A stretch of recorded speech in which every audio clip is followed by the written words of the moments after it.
প্রধান শিক্ষক মহাশয়, উপস্থিত আমার সহ শিক্ষক শিক্ষিকাবৃন্দ, আমার প্রিয় ছাত্রছাত্রী, আজ 26শে জানুয়ারি প্রজাতন্ত্র দিবস। কেন এই প্রজাতন্ত্র, সেই সম্পর্কে আমাদের জানা দরকার।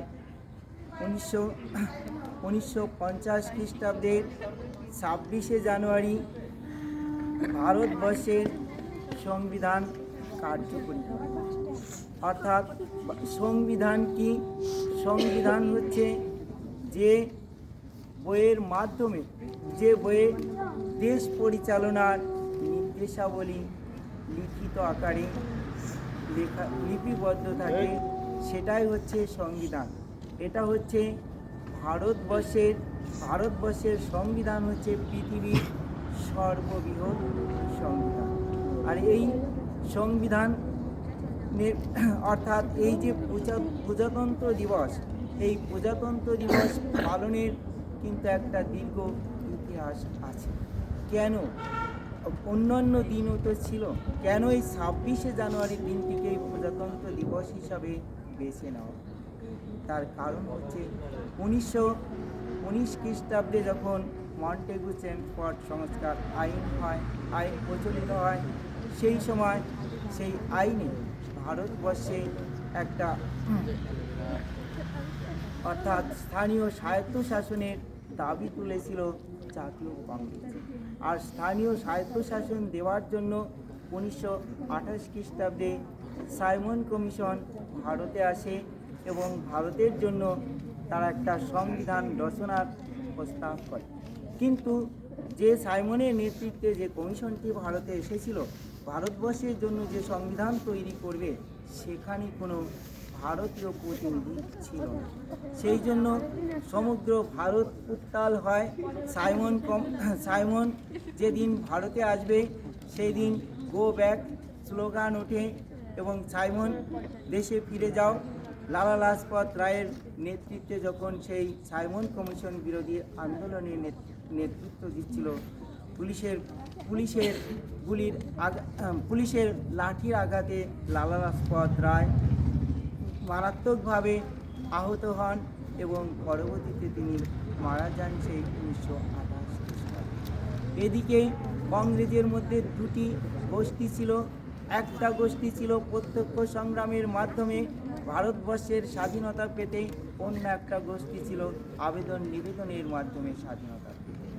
সেই সময় গান্ধীজি তখন উভয় গোষ্ঠীর মধ্যে একটা মধ্যস্থতার ব্যবস্থা করেন। 1930 খ্রিস্টাব্দে তরুণ নেতা জওহরলাল নেহরুর নেতৃত্বে রাভি নদী অর্থাৎ ইরাবতী নদীর তীরে 1930 খ্রিস্টাব্দে পূর্ণ স্বাধীনতার দাবিতে আন্দোলন শুরু করে এবং 1930 খ্রিস্টাব্দের 31শে ডিসেম্বর ভারতবর্ষের জাতীয় পতাকা উত্তোলন করে। এবং ওই দিনটিকেই, অর্থাৎ যতদিন না পর্যন্ত ভারতবাসী স্বাধীনতা পাচ্ছে, ততদিন পর্যন্ত ওই দিনটিকেই স্বাধীনতা দিবস হিসাবে পালন করার সিদ্ধান্ত নেয়। পরবর্তীতে সেই দিন কিন্তু কংগ্রেসের সর্বসম্মত এটা অনুমোদন ছিল না। পরবর্তীতে কংগ্রেস ওয়ার্কিং কমিটির একটা বৈঠক হয়। সেই বৈঠকে সিদ্ধান্ত হয় যে এই স্বাধীনতা দিবসটা সেই দিনই পালন করা হবে। সেটা হচ্ছে জানুয়ারি মাসের চতুর্থ রবিবার যেদিন পড়বে, আর সেই চতুর্থ রবিবার পড়েছিল হচ্ছে 26শে জানুয়ারি।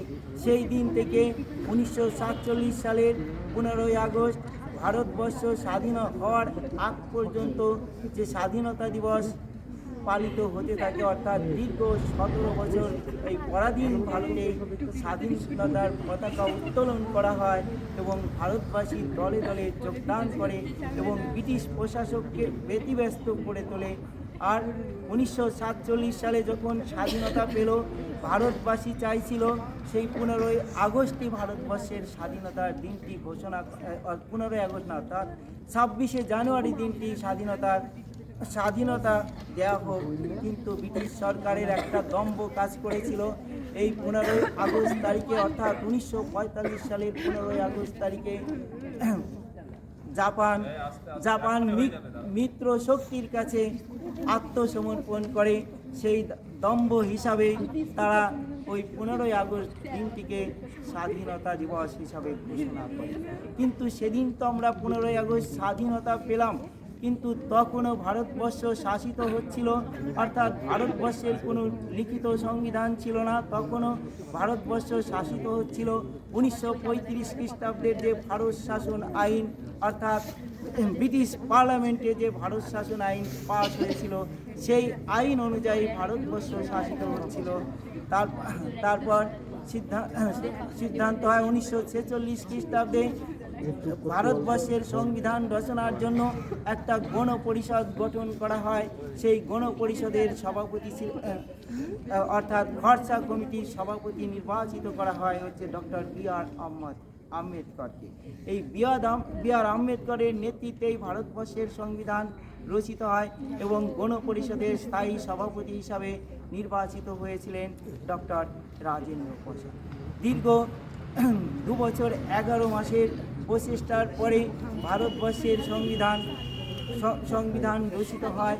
বহুবার আলোচনা করে শেষ পর্যন্ত 1949 খ্রিস্টাব্দে 26শে নভেম্বর ভারতবর্ষের সংবিধান লেখার কাজ সম্পূর্ণ হয় এবং এটা গৃহীত হয়, অর্থাৎ গণপরিষদে সেই সংবিধান গৃহীত হয়।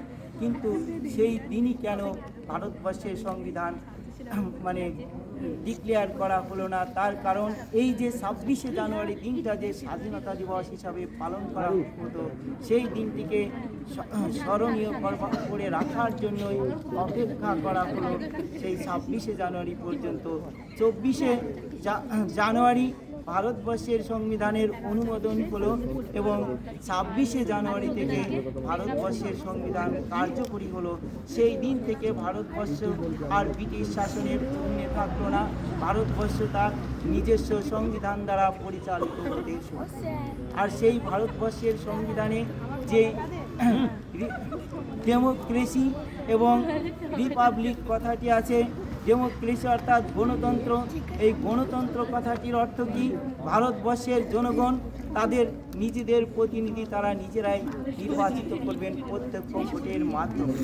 আর আমাদের দেশ যে রিপাবলিক, প্রজাতন্ত্র কেন বলা হচ্ছে? তার কারণ আমাদের যে রাষ্ট্রপতি আছেন ইনি কিন্তু কোনো বংশ পরম্পরায় প্রতিনিধি নয়। আমাদের দেশের যে সর্বোচ্চ শাসক রাষ্ট্রপতি, ইনিও আমাদের দ্বারা নির্বাচিত জনগণের প্রত্যক্ষ ভোটে নির্বাচিত হয়। আজকের দিনটা আমরা কেন পালন করব? আজকের দিন হচ্ছে আমাদের স্বাধীনতা রক্ষার দিন, সংকল্প রক্ষার দিন। আমরা যে স্বাধীনতা পেয়েছি সেই স্বাধীনতাকে আমরা যে কোনো মূল্যে আমরা রক্ষা করব। সেই জন্য আমাদের জাতি ধর্ম নির্বিশেষে প্রত্যেকেই ভারত মাতার সম্মান অক্ষুণ্ণ রাখার জন্য আজকে শপথ গ্রহণের দিন। আজকের দিন থেকে আমরা শপথ গ্রহণ করব। এই যে সাম্প্রদায়িক যে উস্কানিমূলক বিভিন্ন রাজনৈতিক দলগুলো তাদের ভোট ব্যাংক চালু করবার জন্য তারা যে সাম্প্রদায়িক উস্কানি দিচ্ছে, সেগুলোতে আমরা কোনো রকমই ভুলব না। আমরা জাতি ধর্ম নির্বিশেষে ঐক্যবদ্ধভাবে একতাবদ্ধ হয়ে শপথ নিতে হবে আমাদেরকে। আমাদের ভারত মাতার সম্মান অক্ষুণ্ণ রাখতে হবে। জয় হিন্দ।